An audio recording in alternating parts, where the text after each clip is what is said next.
बौद्ध धर्म के संस्थापक गौतम बुद्ध थे। लिखो, बौद्ध धर्म के, फिर मैं बाद में बताती हूँ आपको, कंपैरिजन में पढ़ लेंगे हम इसको, के संस्थापक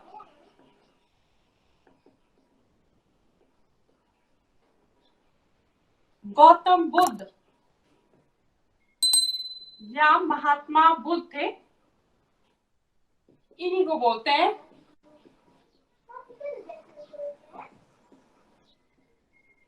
ठीक है। महात्मा बुद्ध का जन्म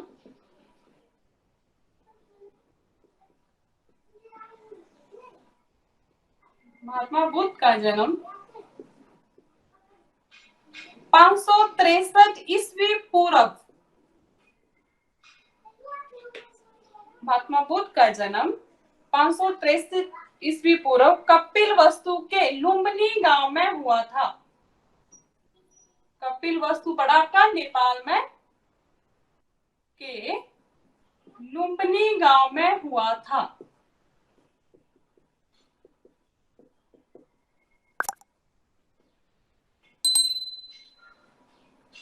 ठीक है, कब हुआ था? 563 ईस्वी पूर्व।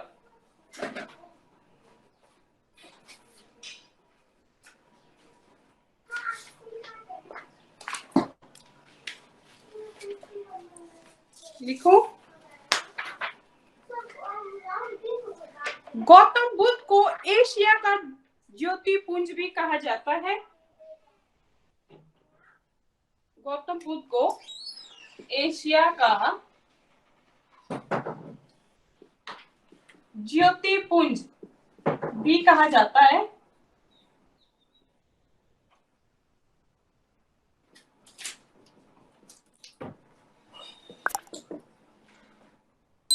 मैम इंग्लिश में क्या बोलेंगे इसको?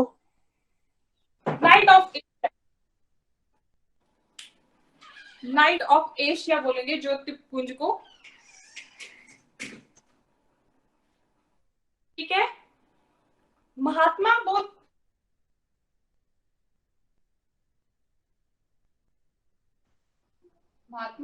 का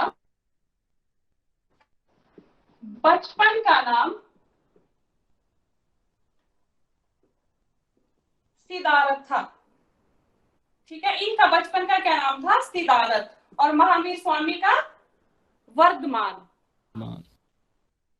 ठीक है।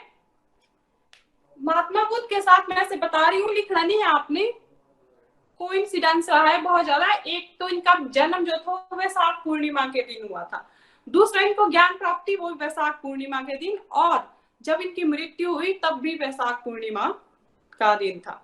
ठीक है। और एक चीज और है, इनका नाम जो था वैसे महात्मा सिद्धार्थ, पर इनकी जन्म के समय कुछ घंटों पश्चात इनकी माता की मृत्यु होगी। इनका पालन पोषण जो है इनकी मौसी गौतमी ने किया, तो गौतमी के पालन पोषण करने के कारण इनका नाम गौतम बुद्ध पड़ गया कि गौतमी का बेटा। ठीक है। फिर जब इनको ज्ञान प्राप्ति होगी तब इनको महात्मा का नाम ये दे दिया गया। ठीक है, तो इनको फिर महात्मा बुद्ध कहा गया। ठीक है, इतना लिख लिया मैंने। Yes ma'am. अब मैं आपको कंपैरिजन में बता देती हूँ बच्चे, जैसे कि ये है बौद्ध धर्म का कर रहे हैं ना हम, इस साइड में जैन धर्म, जैसे आपको याद रहेगी। ठीक है ना, क्योंकि सेम सेम ये हम कंफ्यूज हो जाते हैं। बौद्ध धर्म में आपने लिख लिया महात्मा बुद्ध, और यहाँ लिख लिया आपने महावीर स्वामी। ठीक है, महावीर स्वामी का आपने कल भी पढ़ लिया है, आपको पता है। ठीक है ना, तो महात्मा बुद्ध का बचपन का नाम, ठीक है ना, ये आपको पता है क्या लिखा मैंने? सिद्धार्थ। और इनका बचपन का नाम वर्धमान। ऐसे बना लेना है आप चार्ट जैसे। ठीक है, इनके पिता का नाम शुद्धोधन। हाँ, शुद्धोधन। और इनके पिता का नाम सिद्धार्थ। इनकी माता का नाम, महात्मा बुद्ध की माता का नाम था हाँ महामाया, सॉरी, और इनकी माता त्रिशला। इनकी पत्नी का नाम इनकी सेम था, थोड़ा सा डिफरेंस है। इनकी पत्नी का नाम था यशोधरा और इनकी पत्नी का नाम था यशोदा। इनकी महात्मा बुद्ध का एक बेटा था, इनके बेटे का नाम है राहुल और इनकी एक बेटी थी, उसका नाम था अनोजा प्रियदर्शनी। ठीक है, इनको जो था महात्मा बुद्ध को ज्ञान प्राप्ति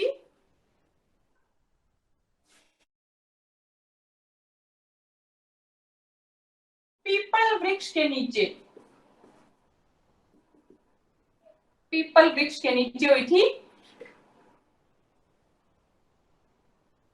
फल्गु या निरंजना नदी, फल्गु को ही निरंजना बोलते हैं, बिहार में पढ़िए, फल्गु या निरंजना, और इनको हुई थी साल वृक्ष के नीचे।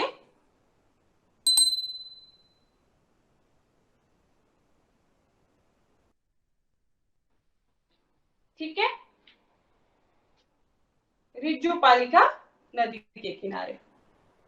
ये आपने एक चार्ट जैसे बना लेना है, इससे आपको कंफ्यूजन नहीं होगी कि महात्मा बुद्ध ने क्या किया और महावीर स्वामी ने क्या किया। ठीक है ना, फिर उसके बाद लिखो, लिख लिया सबने, अपनी कॉपी पे नोट कर लिया सबने? हाँ जी मैम। आगे लिखो अब, महात्मा जो बुद्ध थे, इन्होंने क्या किया, इन्होंने कब संन्यास लिया? 29 वर्ष की आयु में घर से चले गए। क्यों? क्योंकि ये जाते थे सुबह की सैर करने, ये लिखना नहीं, ऐसे बता रही हूँ मैं आपको। सुबह की सैर करने जब जा रहे थे तो इनको 4 महान क्या किया कि ये संसार जो है एक दुखों का घर है। क्या देखा इन्होंने? एक बूढ़ा व्यक्ति, 4 महान सत्य। पूछ लेते हैं बच्चे, तो एक था बूढ़ा व्यक्ति,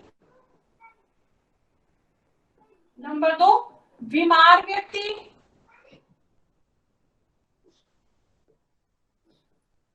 नंबर 3 एक अर्थी शव, ठीक है, और नंबर 4 सन्यासी। फिर इन्होंने क्या बताया, संसार जो है दुखों का घर है। यही तो है, वैसे भी यही है, आप हमें भी खुद भी हमें पता चल गया, पर अब ऐसा है कि हम सन्यास से नहीं है ना, बाकी ये संसार एक दुखों का घर है। तो इससे बेटर है कि हम अपने अगले जीवन को सुधारें, भगवान की शरण में चले जाएं। और इन्होंने अपना गृह त्याग कर दिया 29 वर्ष की आयु में। 35 वर्ष की आयु उनको 6 वर्षों के पश्चात क्या हो गया, ज्ञान प्राप्ति होगी थी। ठीक है, महात्मा बुद्ध ने महात्मा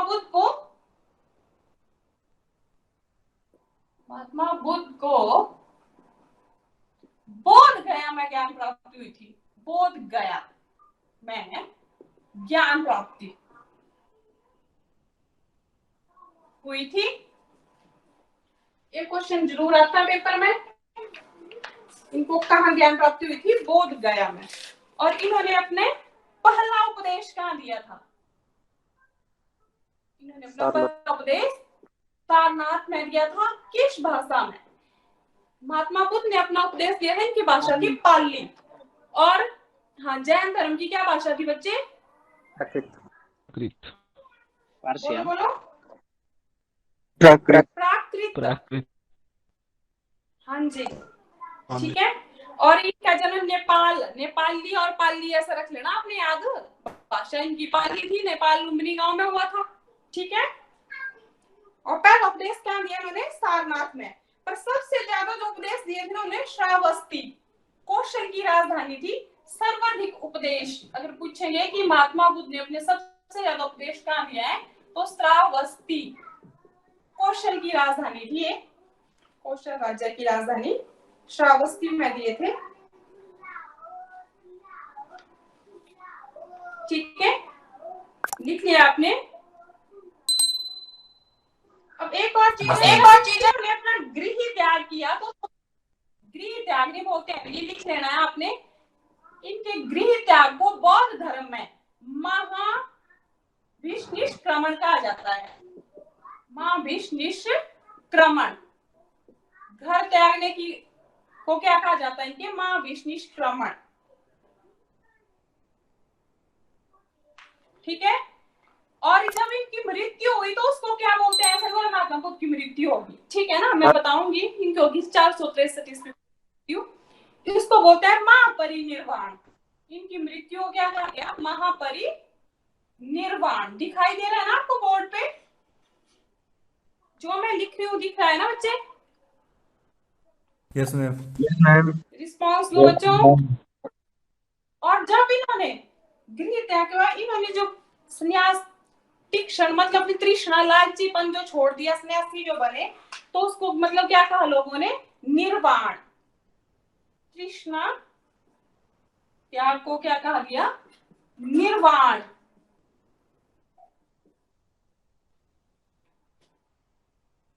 ठीक है। ये तीन चीजें भी आपने ध्यान में रखना है कि महात्मा क्वेश्चन आ जाता है, महात्मा बुद्ध के गृह त्याग को क्या कहा जाता है? महाविनिष्क्रमण। मृत्यु को महापरिनिर्वाण। तृष्णा को निर्वाण, तृष्णा त्याग को। ठीक है, लिख लिया ना सबने? मैम तृष्णा त्याग क्या होता है? पवित्र पुस्तक। हाँ जी बच्चे बोलो। मैम तृष्णा त्याग क्या होता है?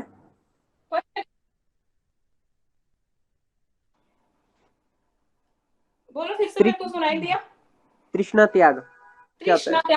त्याग से अपना सब कुछ, हाँ, वो त्याग लेना, उसको क्या कहा गया है? निर्वाण। ठीक है। तृष्णा क्षीण होने की अवस्था, ऐसा कर दो। लिख लिया आपने? नेक्स्ट लिखो, बौद्ध धर्म का पवित्र ग्रंथ का पवित्र ग्रंथ त्रिपिटक है, जो कि 3 पिटकों को जोड़ के बना है। नंबर 1 सुत्त पिटक, नंबर 2 विनय पिटक, और नंबर 3 अभिधम पिटक। इन 3 पिटकों को जोड़ के एक ही नाम दे दिया है, त्रिपिटक। और जैन धर्म का पवित्र ग्रंथ क्या है बच्चे? कल करवाया था ना मैंने, बोलो शाबाश। कल्पसूत्र। क्या है? कल्पसूत्र की रचना किसने की थी? भद्रबाहु ने। हाँ, गुरु भद्रबाहु ने। मेन क्वेश्चन है, आते हैं आपको। ठीक है, ये लिख लिया सबने? जैन बौद्ध धर्म की 2 शाखाएं हैं। जैन धर्म की भी 2 ही थी, है ना? कौन कौन सी थी? बौद्ध धर्म की 2 शाखाएं हैं। हाँ जी हाँ बच्चे, ठीक है। नंबर 1 हीनयान और नंबर 2 महायान। हीनयान में होते थे महायान उच्च जाति की लोग आते थे, और हीनयान में निम्न जाति के। ठीक है। हिमाचल के लाहौल स्पीति में जो है बौद्ध धर्म की महायान शाखा के लोग रहते हैं। ठीक है, लिख लिया आपने? एक और शाखा थी, पहले वो लिखनी नहीं, ऐसे वज्रयान भी होती है, फिर भी बौद्ध धर्म की हीनयान शाखा से ही बनी थी। ठीक है ना, पर वो लिखनी नहीं है। अब ये इसका एक पार्ट है वो हीनयान का ही। बौद्ध धर्म की 2 शाखाएं, हीनयान महायान। और जैन धर्म की भी 2 ही शाखाएं थी। कौन कौन सी बताओ मेरे को? श्वेतांबर और पीतांबर। पीतांबर नहीं ma'am, Digambar. Digambar, yes ma'am. ठीक है, लिखो आगे। ये लिख लिया सबने? सब बच्चों ने लिख लिया है? हाँ जी मैम। Yes ma'am. बौद्ध धर्म की 4 संगतियां हुई है। संगतियां हुआ सभाएं, अलग अलग कालों में हुई है। ठीक है,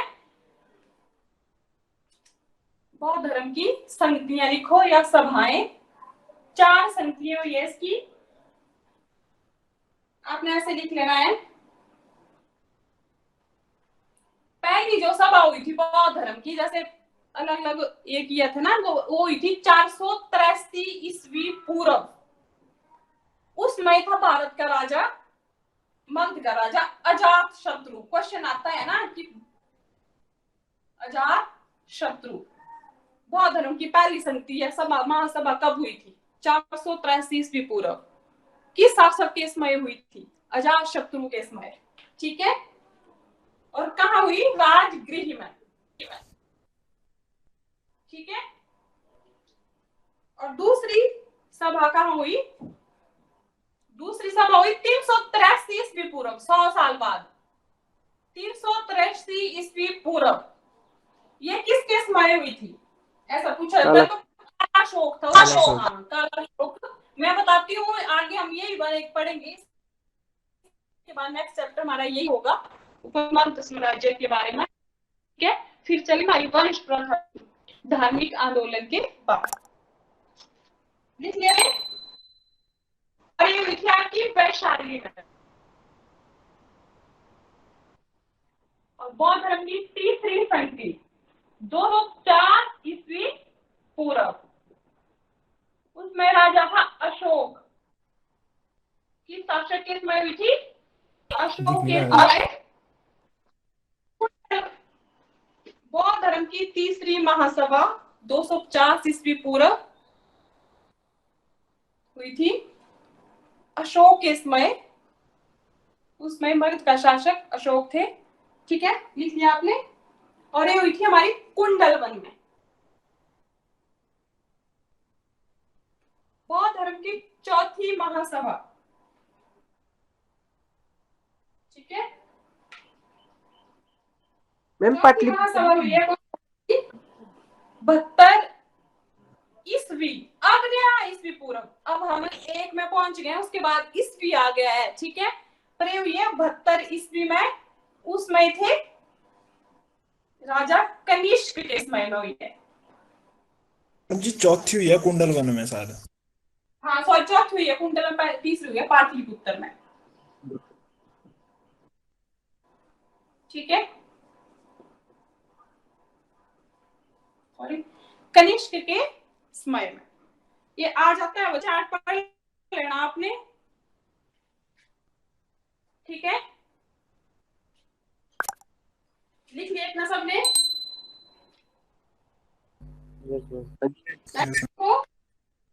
बौद्ध धर्म की जो महात्मा बुद्ध की अधिक से अधिक जो मूर्तियां हैं वो किस शैली में? क्वेश्चन आ जाता है।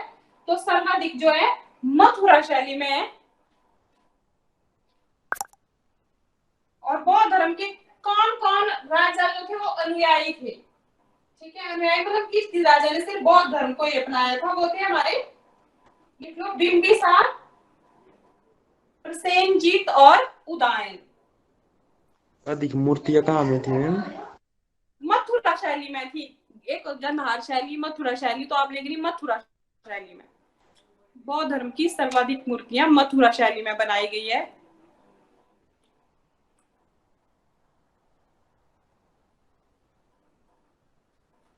लिख लिया? Yes ma'am. ठीक है, तो बौद्ध धर्म का आगे लिखो। 463 ईस्वी पूर्व महात्मा बुद्ध की कुशीनगर में मृत्यु हो गई थी वैशाख पूर्णिमा के दिन। 463 ईस्वी पूर्व कुशीनगर में महात्मा बुद्ध की मृत्यु हो गई थी।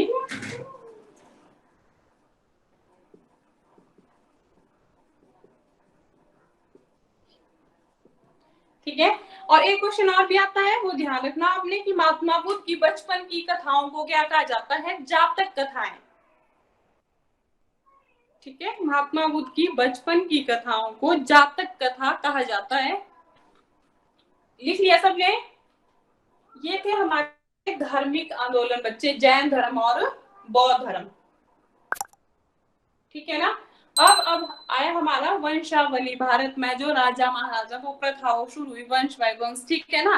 तो सबसे पहले शुरुआत होती है हमारी मगध साम्राज्य से। ठीक है, तो मगध साम्राज्य के बारे में पढ़ेंगे। पहले मैं एक चार्ट जैसा बना देती हूँ आपको, वो लिखना है आपने, फिर मैं बता देती हूँ, ठीक है ना।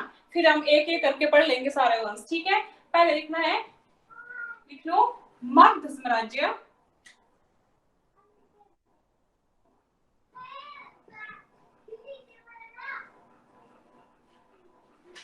ठीक है। मगध साम्राज्य में आपने ऐसे लिख लेना पहले, वंश, प्रथम राजा या शासक, वंश, प्रथम शासक, सॉरी, अंतिम शासक और राजधानी, ठीक है। राजधानी। मगध पर शासन करने वाला पहला वंश आ गया बृहद्रथ वंश, बृहद्रथ वंश, सॉरी वंश, वंश भी यही था इसका, ठीक है। और बृहद्रथ वंश के पहले जो राजा थे वो भी बृहद्रथ थे, ठीक है। फिर उसके बाद जो बने वो बने जरासंध, इसका बेटा था जरासंध।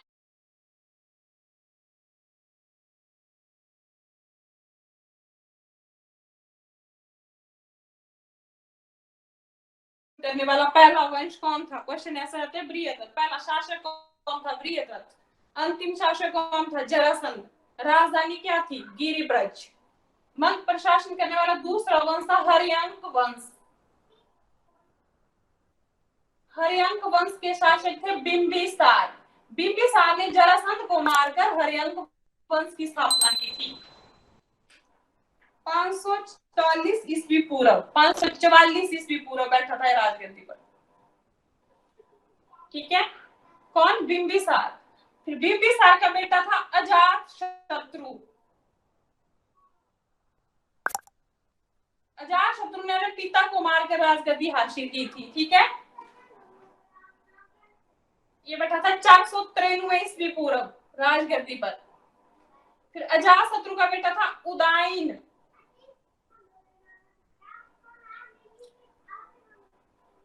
उदयन 461 ईस्वी पूर्व राजगद्दी पे बैठा था। उदयन ने अपने पिता को मारकर राजगद्दी हासिल की थी। इसलिए इस हर्यंक वंश को जो है बच्चे पितृहंत वंश भी कहा जाता है। पितृहंत वंश का मतलब हुआ पिता की हत्या करने वाला वंश, ठीक है। तो अजातशत्रु के बेटे थे उदयन। उदयन ने अपने पिता की हत्या की और वो खुद राजगद्दी पर बैठ गया। उदयन के बेटे का नाम था नागदश्क। अगला जो राजा बना अंतिम शासक, हर्यंक वंश का अंतिम शासक कौन था, नागदश्क, ठीक है। राजधानी थी राजगृही,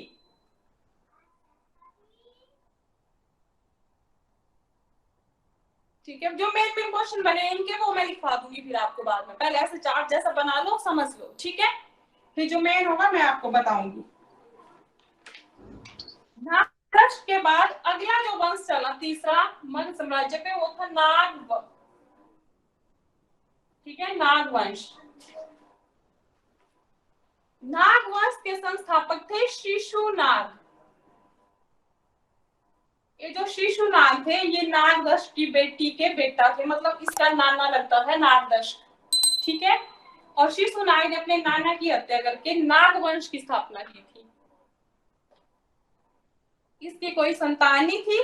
शिशुनाग के मरने के बाद इसका सेनापति कालाशोक राजगद्दी पर बैठा था।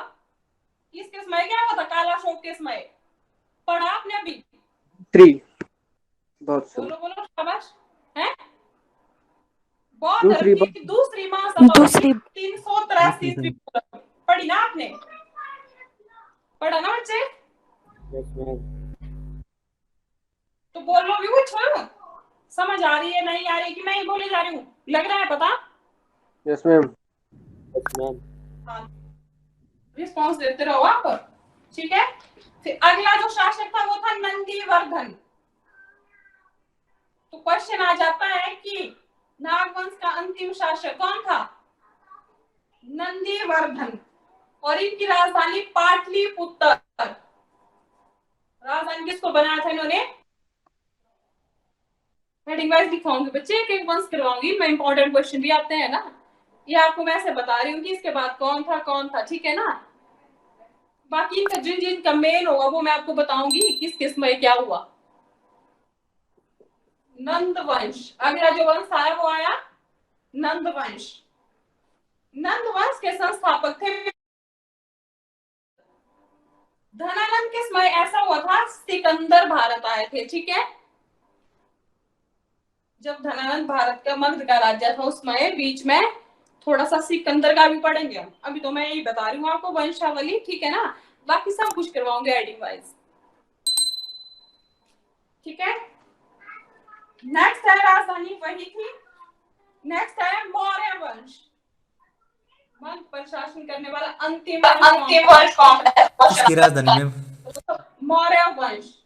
मौर्य वंश के संस्थापक थे चंद्रगुप्त मौर्य। मैम नंद वंश की राजधानी क्या थी? यही पाटलिपुत्र, ठीक है। और मौर्य वंश के समय चंद्रगुप्त मौर्य के समय आपने पढ़ा होगा कौन आया था भारत? मैगस्थनीज। मैगस्थनीज, ठीक है। फिर चंद्रगुप्त मौर्य का बेटा था बिंदुसार, और बिंदुसार का था अशोक, ठीक है। फिर उसके बाद एक मौर्य वंश का जो अंतिम शासक था वो भी कौन था? बृहद्रथ, पर ए वाला नहीं था, और उसका नाम भी क्या था? बृहद्रथ, ठीक है। अब क्वेश्चन ऐसे बन जाते हैं बच्चे, एक चीज ध्यान में रखना आपने कि मगध पर शासन करने वाला पहला वंश कौन था? बृहद्रथ वंश। पहला शासक कौन था? बृहद्रथ। अंतिम शासक कौन था मगध पर शासन करने वाला? जिनके क्वेश्चन आते हैं वही करे ना हम, ऐसे तो फिर 2-3 साल लगना है हिस्ट्री के एमए के लिए, लग रहा है आपको? इनके भी मैं इंपॉर्टेंट क्वेश्चन लिखवाऊंगी एक एक करके, तो मैंने आपको ऐसा चार्ट जैसा बनाया कि आपको इजी हो जाए कि मगध साम्राज्य में क्या किया। अब इंपॉर्टेंट क्वेश्चन क्या होना है, जैसे कि बिंबिसार का था कि सबसे ज्यादा हर्यंक वंश को किसने फैलाया था? बिंबिसार किस धर्म का अनुयायी था? बौद्ध धर्म का था। कुणिक किसका नाम था? अजातशत्रु का। ऐसे ऐसे एक करके मैं एक एक क्वेश्चन लिखवा दूंगी आपको। बीच में हम धनानंद के समय यहाँ पे सिकंदर की एंट्री पढ़ लेंगे कि वो भारत कब आया, कैसे सिकंदर का क्वेश्चन आता है आपको, ठीक है। मौर्य वंश इसकी राजधानी तो मेन उनका पढ़ेंगे, ठीक है। क्योंकि ऐसा तो है नहीं, 1-2 क्वेश्चन आ जाते हैं, अशोक से भी क्वेश्चन जरूर पूछ लेते हैं, पर कल आपने ये पहले पूरा चार्ट पढ़ लेना है, फिर मैंने क्वेश्चन पूछनी है, ठीक है। सैटरडे को आपका टेस्ट लेना बच्चे, मैंने जितना मैंने करवाया है, ठीक है। मौर्य वंश की हाँ जी पूछो, बोलो बच्चे। राजधानी क्या थी मौर्य वंश की? राजधानी पाटलिपुत्र ही थी, आगे ऐसे चेंज तो करते रहे बीच में, अरे पाटलिपुत्र ही करनी है आपने, ठीक है। पाटलिपुत्र बिहार में पड़ा, ठीक है। पटना